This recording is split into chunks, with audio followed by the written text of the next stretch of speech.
So, you know, if people think hacker, ethical hacker, let's say in the case of NCT, people tend to think it's a guy in a hoodie in a back bedroom in the dark at a computer or something, but we just know it's just not the case.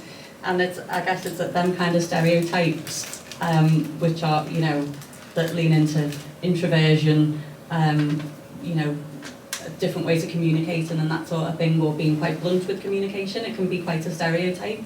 But I'm sure people in the room will share this as well, kind of knowing from experience, both personally and professionally, those kind of stereotypes just, that is not the case. It's like, every person, so therefore every neurodivergent person will be different in the way that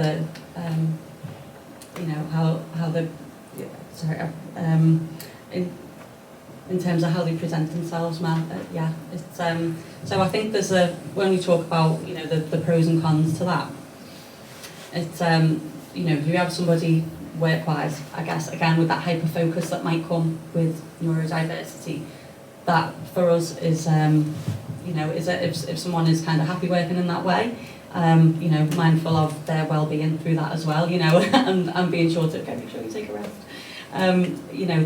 that can be really helpful. So I guess for us it's leaning into how we can, if someone prefers to work in that way, if they prefer to work in the middle of the night in that way, then let's get out of their way. A standard 9-to-5 contract is not going to work for someone who thinks and works and is their brilliant best, at night. And that again, we were talking about this earlier.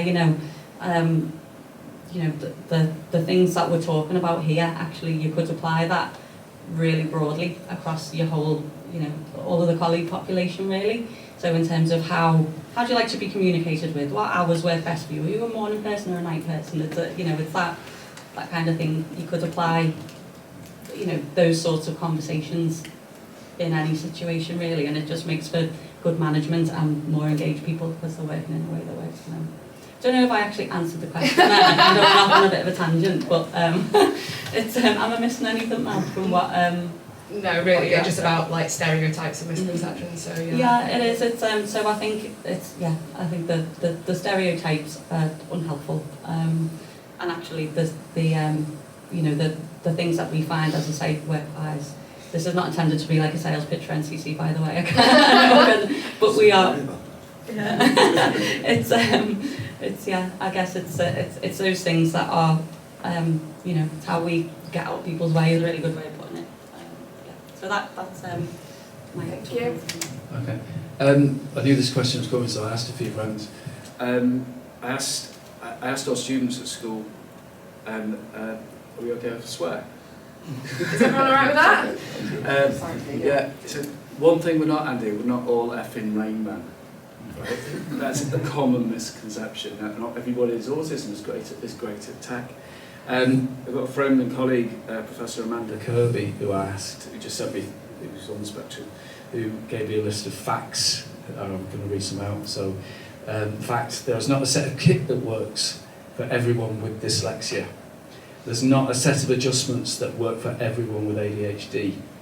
Neurodivergent traits overlap. Not everyone gets a diagnosis, not everybody has the right diagnosis, not everybody wants a diagnosis. Some diagnoses are easier to get than others. Some professionals only screen in silos and miss parts of the person. We only have one brain, but we talk about mental health as if it's a different part of us. Fact, our brains and bodies are connected, so we can have physical challenges as well as psychological challenges. And I'm going to end on this one. In fact, not everyone who is on the autistic spectrum is good at IT. And again, when we go into our schools and we work with groups of 10, usually there are 2, 3, maybe 4 people who are really high performing. But again, they're not all brilliant at tech. We get fantastic animators who love the detail, who love the moving image, who love the process of putting together an animation.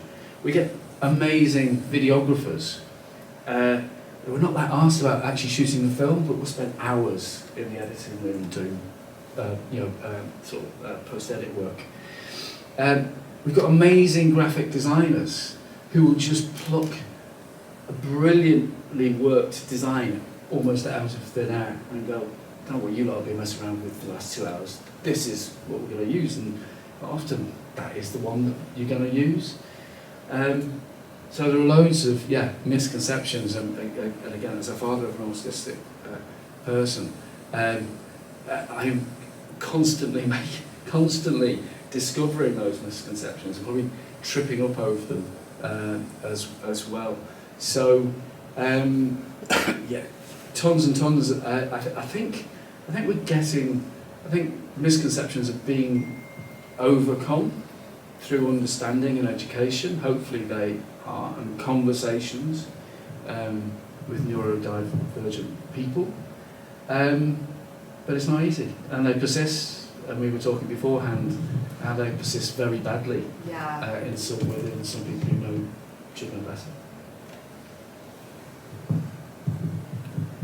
Yeah. So ironically, they're probably misconceptions that I had until very recently, because I went on a manager's course for autism only 2 weeks ago, and learned a couple of things which has really made perfect sense. Like, for instance, if you really try, you don't have to be, I wouldn't say autistic, but you can not be the way you are. And I thought that ever since I was sort of a child, pretty much, because it was evident I was on the autistic spectrum, but there was all sorts of other sort of comorbidities at the time. Like, for instance, my parents had died when I was 4, so they genuinely thought there was some schizoid behaviour because of that, and failed to obviously diagnose the autism. So I got all of the questions wrong on this manager's sort of autistic, whatever you call it, I don't know. And it was that it can be cured. So somebody had always told me it can be cured. Everybody's on the autistic spectrum. I genuinely believe that, because people used to say, well, everybody's a bit Aspion, which is not the case. And secondly, that if you really try, or thirdly, you really try, then you don't have to be as Aspie as you sort of are. And I sort of considered that, and I think I've come up with an answer to that. So I'm going to try that out. This is the first time I'm going to do it, which is if you think about a human brain as an operating system, and what goes along with that is all of these applications. And these applications have specific functions with runtime, and obviously sub-processes. Some processes are better, some processes are not. If you think of an autistic person as not having certain applications running, and those applications are things that, for instance, so because of the amygdala, I have a roundabout, I'd say it's a nanosecond of not seeing certain things, so I can't copy. And that's the reason why, even though we come from sort of a mile away from each other, I'm from Liverpool, you wouldn't think I was from Liverpool, because I don't copy accents. So I was growing up as a child, I was the weirdo who sounded as if he were quite posh, but actually came from a Scally family in Home. Very odd for people, they didn't understand it. So there's those sort of complications. So if you think about these applications, and you've probably seen this when you're in your computer, you'll have applications for certain things like mathematics, but you won't have an application for psychology. Well, that means that computer doesn't run. It doesn't mean it's not capable of doing something. It just means the application isn't on that computer. But what it does mean is that the CPU can deal more with the applications that's on there. So from a very young age, I fell in love with mathematics, quantum mechanics, and advanced theoretical physics. And that meant once I got over the dinosaurs, everybody goes through the dinosaurs, and then I realised they were dead, so I had no use for them anymore. And then I found mathematics, which I think is the truth, the language of the entire universe, and just found it so beautiful from that sort of point of view. There's another thing to this, which is people misinterpret our solemn expressions. They don't think we have feelings. We do have feelings. You want to see me when I find a vulnerability in my system. God, it hurts. It really hurts by it. But it's because we don't overtly show it. And that's because, well, I don't know why. That's something I don't understand. I know what happens with you guys, it's peptides and it's endorphins and they release or they move away and there's all that sort of chemical stuff that's going on in the brain. I feel happiness, but I don't know how that sort of communicates itself. Yeah. There's also one thing which I have to say, which is very annoying. We created emoticons, and you guys put faces on them. Why? Why would you do that? Thank you very much. There's so much to unpick and unpack from that. Like, Sorry. no. It's so like such an eloquent description of the operating system with the apps running. I think that's really useful because it's true. I've got I guess misconceptions. I've got a lot of neurodiverse friends, and they all present extremely differently.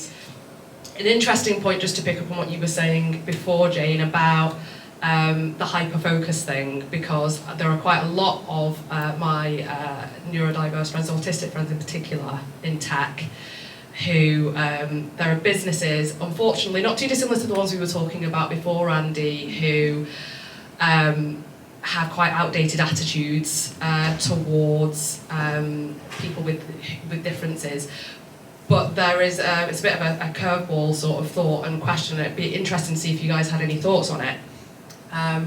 Around what the difference is between maximising on what people's differences are and exploitation. Because what he found, particularly early on in his career, was that hyper-focus and the willingness to work all hours and get things done would often lead to burnout. And, in terms of duty of care, balancing that work-life balance and the obsessive nature of, that's something that comes very naturally, but, can sometimes go unchecked. So I wonder whether you guys had any thoughts about that.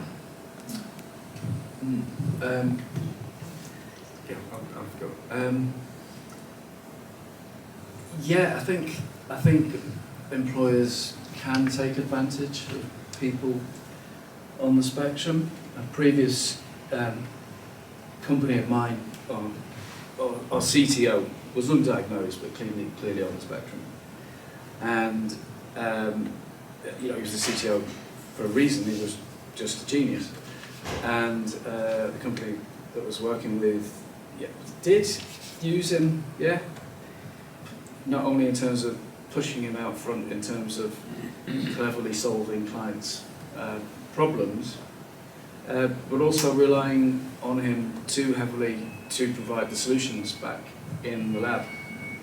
And looking back on it now, I was probably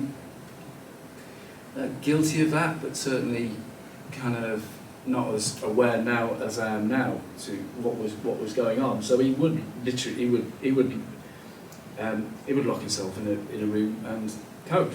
He would code because he said it was easier for me just to do it than explain to you lot how to do it. You lot. Once I've done it, you can see how I've done it, and then you can do it again. And he was on to the next one because that problem, then he was bored with that problem. But letting him loose on a problem and letting him sort it, whether it took a day, 2 days, 2 weeks, or whatever, was the thing that the company did. And he came up with some fantastic solutions to really big problems. And it was a media tech company, and this person built Sky's file-based distribution system, kind of 5 years before the BBC had it. And he pretty much built it single-handedly. But then didn't want to do anything with the sport contract because that was boring. He was onto the next thing.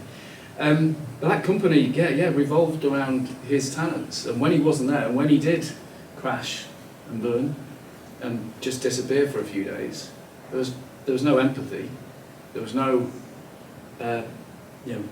is he okay? What can we do about it? It was like, shit, he's not here. What do we do now?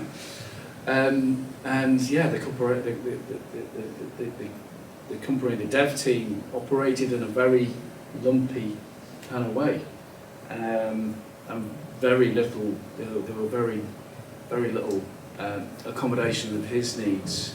There was a very high awareness of his strengths, but very little understanding others' needs. Yeah. So yeah, I think I've been guilty of it. I think we probably all have at some point.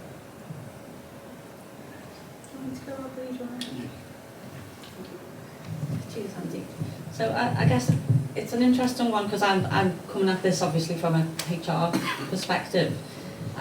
So well-being, as you know, everyone in the room probably know by now, hugely important topic. You know, when we're looking at our colleagues, I think that particularly since lockdowns and all that sort of stuff, that kind of being conscious of broader well-being, the holistic person, not just the person who turns up to work. It's, we've all got other stuff going on to be mindful of. So well-being is just a huge subject in and of itself, but I guess particularly on that topic of kind of hyper-focus, burnout, it's, I think we've probably still got work to do on that, I'll be honest.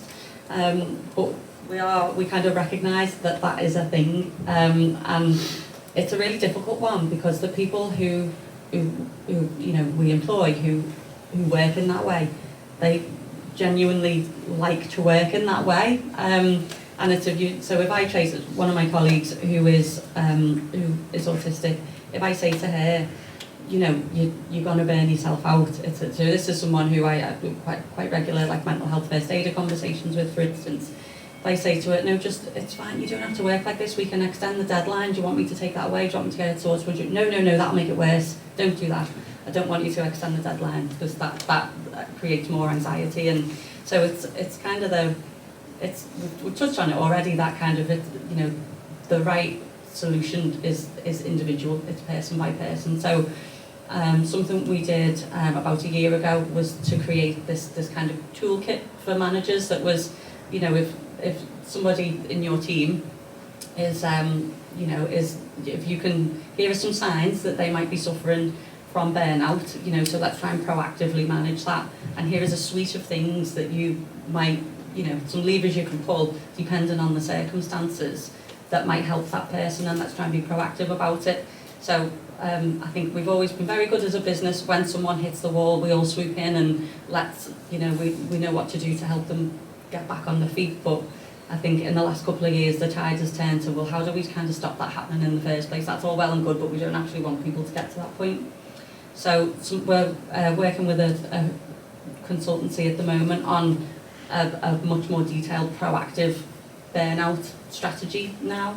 And part of that will be training for, there's a big kind of leadership and management programme coming over the summer, and part of that is setting managers up well to identify signs of burnout and proactively manage it.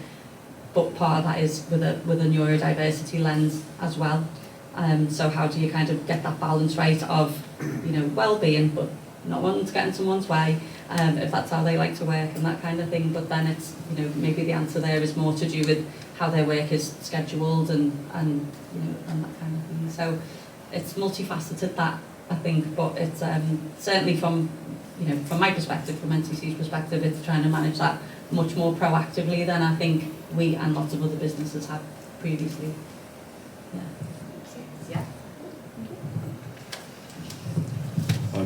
So I'm a culprit for this. I never stop working. But then why would I? Because hacking and cybersecurity is my most favourite thing in the world. Because it allows you to apply mathematics, probabilistic theory, and it's for the algorithm, so it's just perfect. I've been banned from answering my emails when I want to leave, unless it's a P1. Of course, unless it's a P1.